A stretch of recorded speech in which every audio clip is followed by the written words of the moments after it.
আসসালামু আলাইকুম বন্ধুরা, আজকে আমি আপনাদের জন্য একটি নতুন রেসিপি নিয়ে আসছি। রেসিপিটির নাম হচ্ছে পুঁটি মাছের মচমচে ভাজি।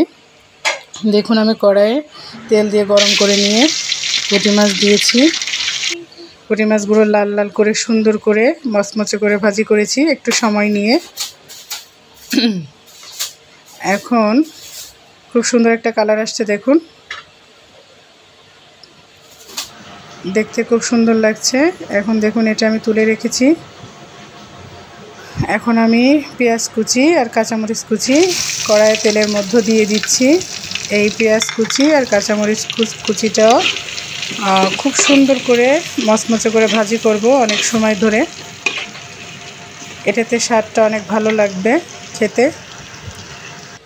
এই যে লাল লাল করে ভেজে নিয়েছি। এর মধ্যে এখন আমি পুঁটি মাছ ভাজিটা দিয়ে দিচ্ছি। দিয়ে একটু কিছু সময় রাখবো, রেখে একটু নাড়াচাড়া করে গরম গরম ভাতের সাথে পরিবেশন করব। খুব ভালো লাগছে দেখতে কালারটা, তাই না?